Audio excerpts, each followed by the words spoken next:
Details have emerged about the telephone communication between Raila Odinga and Uhuru Kenyatta over the Miguna issue that is nothing short of fascinating.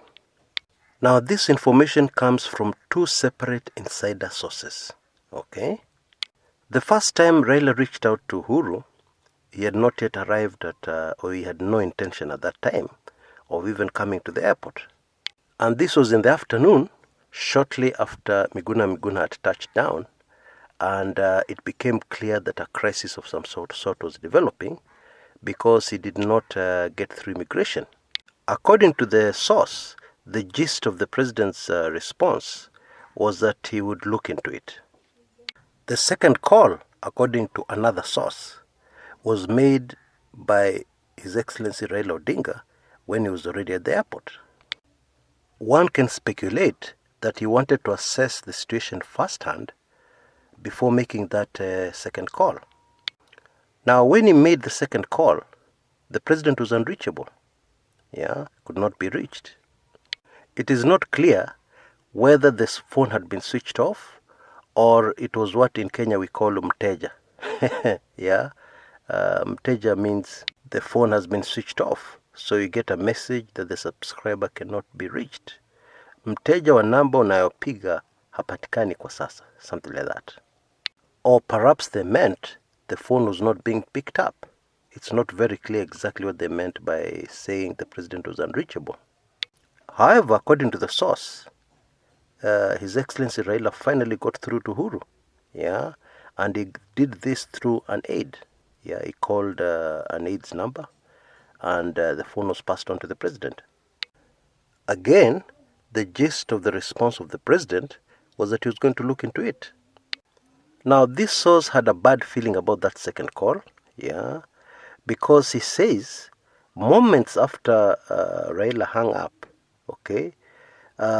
it would have seemed as if somebody was listening into the conversation, or perhaps orders were given immediately after that conversation, because it was moments after that conversation that a very heavy contingent of goons who were already at the airport at that time, they were already hanging around. It is shortly after that call that they moved deliberately towards Miguna and started dragging him, forcing him towards the tarmac and onto the Emirates flight. However, lacking any other more detailed information, we cannot make any sweeping conclusions. However, from those two calls, we get a very, very clear idea of one thing, and that is the president was stalling. It's as simple as that. He was taking the call, or rather he took those two calls, responded positively, that action would be taken. But not only did nothing happen, but the second time round, the situation escalated and became worse. Now, we all know that a call from the president, in fact, not even the president, a call from one of his aides will get something moving very quickly. That call is from State House is magic. It unlocks doors that are tightly bolted instantly, within seconds. Of course, it can also do the opposite. Get some certain doors bolted very tightly, instantly. Now, let me take you back so that we understand this a bit clearer and you understand my point a bit clearer. Let me take you back to the time Johnson Sakaja rescued Babu Owino from police cells. Now, the same people who are responsible for Babu's wars, people who have no regard to the Constitution, especially where it says that nobody can be held, for more than 24 hours without either being charged or being offered bail, pending a court appearance. Constitutionally, you cannot just arrest somebody and just hold them indefinitely. That does not work, can never work if you're following the new Constitution, as you claim that you're following the law to the letter, because that is what the government has told us. Now, in Babu's case, he had been picked up on a Friday. He had been locked up. He had been denied access to lawyers. People had run around courts trying to get court orders to get Babu out. nothing had worked. People had made calls all over the place, nothing had worked. Now when Sakaja came into the picture, it is reported that he made one call. Not two calls, one. Okay? And after that call he made, voila, magic. The doors opened and Babu was released. Now you don't need to be very smart or even a rocket scientist to figure out where that call went. Yeah? Of course the call went to the President of the Republic of Kenya.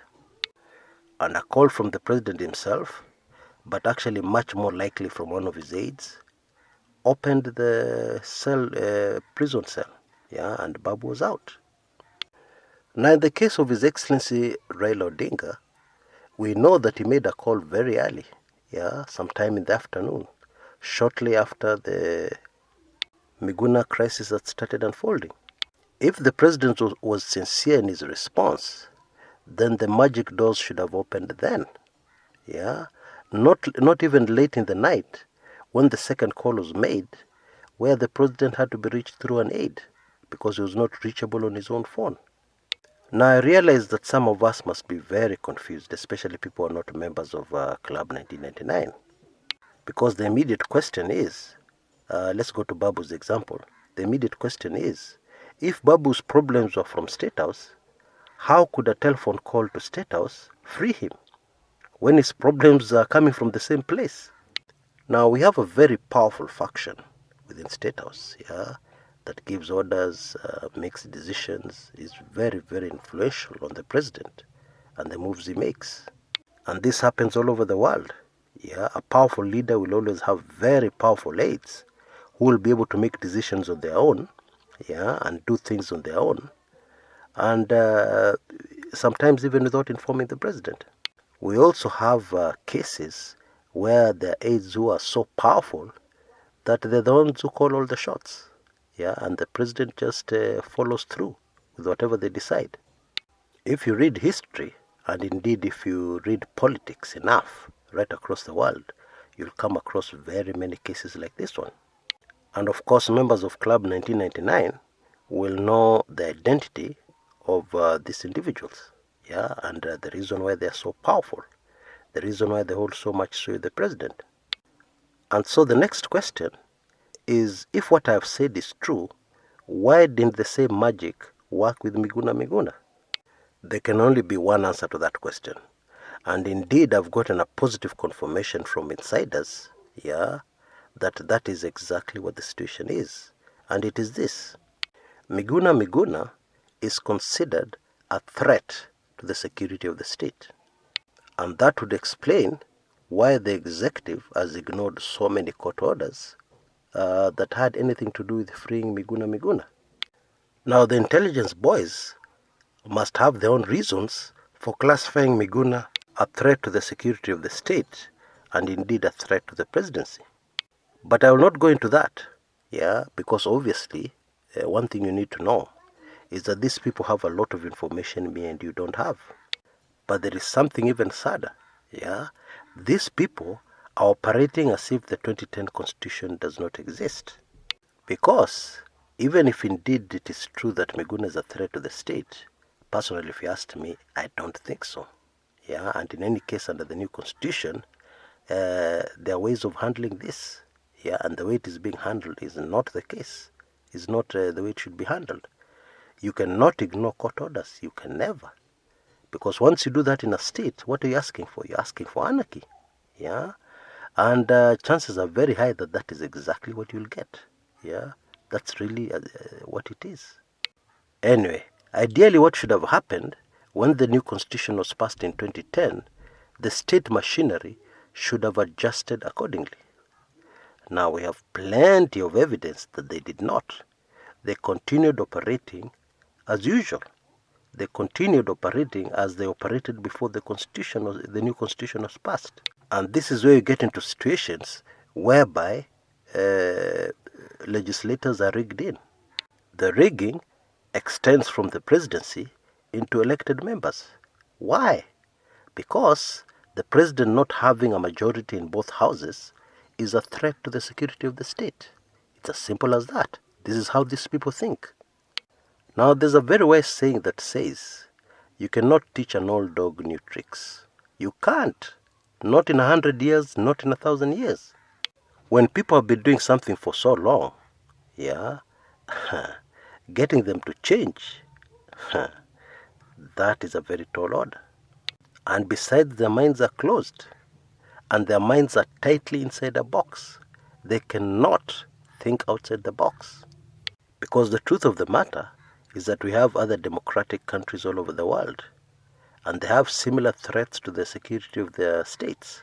Yeah, and they have methods, ways and means of dealing with those threats within the constitution, within the law.